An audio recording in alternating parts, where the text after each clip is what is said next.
So good afternoon, everybody. It's myself, John Ballard, and Sean as well, who's going to introduce himself shortly. We're just here to chat through our new integration or alignment with the Mitre Att&ck framework that we have now included into the Rootshell platform.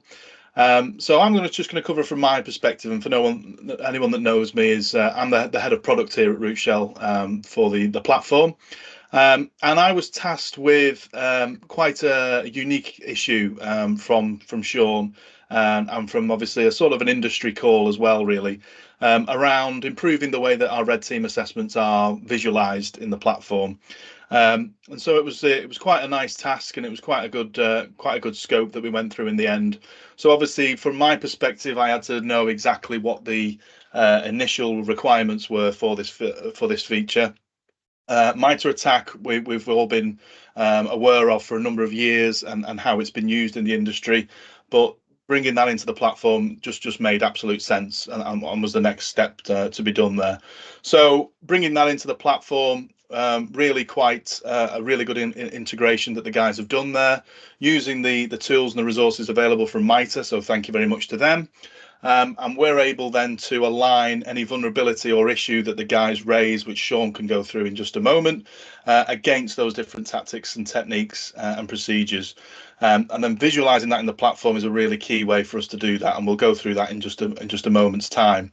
But the real challenge for us was to, as I say, that visualization piece, to actually follow that step by step, going from the left to right on that matrix, starting with reconnaissance, going all the way through to impact, and seeing where that client may make hits along the way. And obviously, Sean can cover that brilliantly in just a moment.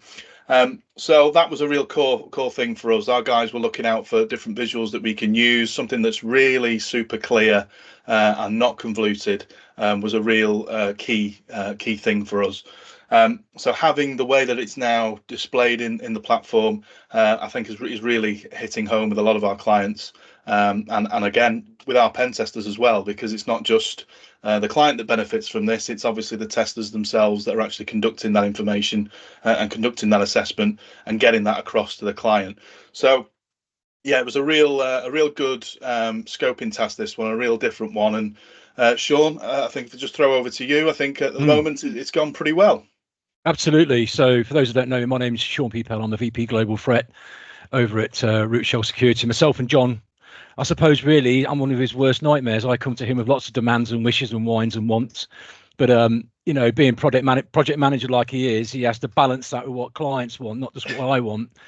But look, I think what we need to do here is really understand the fundamental requirements surrounding the different types of assessments that a typical sort of pen test house might deliver, and what we might see, whether it's vulnerability assessments, whether it's penetration testing, red teaming, simulated attacks, adversary emulation assessments. Each will really have a different sort of reporting objective.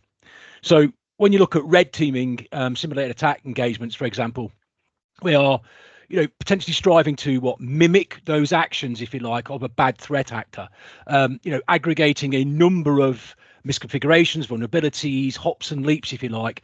And it's about mapping to those tactics, those techniques, and those procedures that an MO that the threat actor might use. But basically, it's about reporting on those threat journeys and making sense of them. Where in contrast, for example, a vulnerability assessment, typically strives to report on individual vulnerabilities, misconfigurations. He doesn't connect the dots. Yeah. So mapping red team sort of activities to known tactics and techniques has been very well accomplished, as you said, John. By Mitre Att&ck and their framework. It's absolutely amazing. What these guys have done. So when we're looking on, how is the best way to represent threat actor journeys, and then having that that requirement almost, and that ability to attribute actions in the form of TTPs, those tactics, techniques, and procedures, the Mitre Att&ck framework was absolutely perfect. It really was. It was the go-to for us. The way that the Rootshell platform portrays a red team engagement, is so much more on point. It's on the money. It's bang on. It allows the audience of the report to really quickly drill in, to and efficiently to identify, I guess, really those reported, aggregated threat journeys and make sense of them by reconciling them against specific tactics and techniques that we can call out in the report. Now, by using Mitre Att&ck's planner, which most of you might be familiar with, one can really begin to augment the results that we put into the platform from their respective, sort of red team reports, and start to build, I guess, a threat picture by potentially associating these known threats, these sort of threat actor groups, the TTPs, to their own environments. Essentially, it's just really powerful stuff. I guess really, being on the front line in the delivery of red team engagements, which is myself, as you know, the platform has really become a standard for me. It's where we wanted it to be. It's where, and this is still 101, right? This is still the first step to bringing that new level maturity of reporting. It just brings that 10,000 foot view to the red team battleground. Look, for me, the bottom line here, I guess, is, if you deliver red team engagements like I do, or you are a client receiving and audiencing red team reports, you really need to see this, because, this is really up the game, in my opinion. It really has. I don't know what your thoughts, John. I mean, the feedback you're getting from the team as well. Definitely, yeah. I mean, that's how we're going to measure this is the feedback from you guys on the ground, and obviously the end client. And obviously already, luckily, you've had a major engagement that just sort of started after this. And I believe it's gone that well that they want to actually go back and have a look at some of their older data and migrate that, if you like, to this new view. So that is really encouraging so far. But yeah, we've had some really good feedback of obviously in the sales meetings that we've had to prospective new clients that look at this and go, yeah, this looks like the way that a red team should be done, and definitely something that we should be thinking about and coming to Rootshell to have a look at. So really super pleased with that. Yeah, good. So what you can see here, I'm just sharing the screen. Can you see this okay, John? It's a famous question. Yeah, that's coming through nice. Right? So this is the project dashboard. This is kind of the overlay of what an audience would initially get to see. Obviously, we've got sort of typical layout, if you like, but we've also got some good references in there, obviously, to the Mitre Att&ck, and we'll just drill into those a little bit more.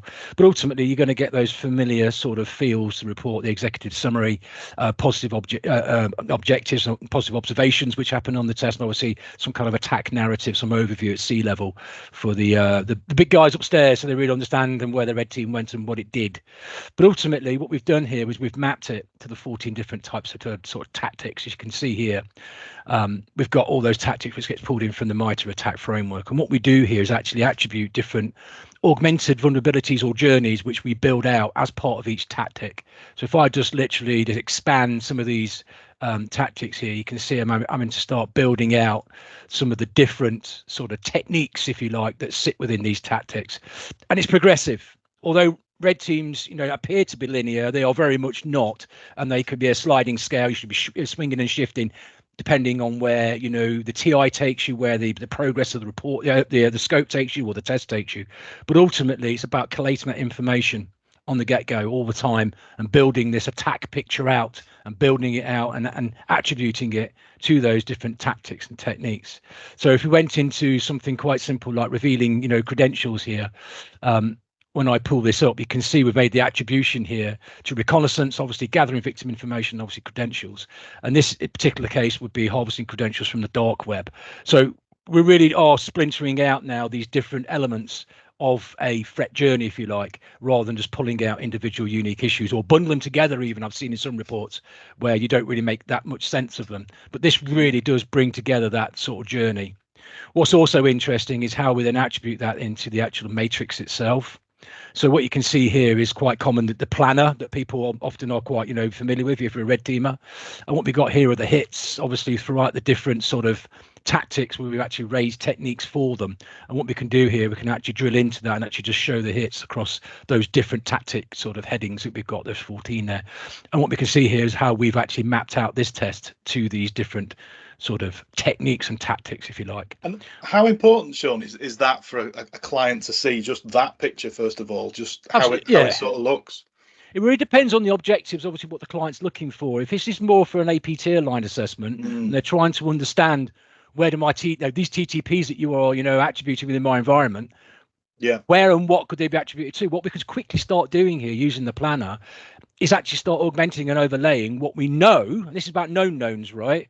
About what we know about advanced persistent threats and some of their known tactics and techniques and procedures that they've used. So now you can start overlaying them and then start building a picture where you can say, well, actually, you've got a degree of percentage of alignment to Att&ck, and you can then really start building that sort of picture out.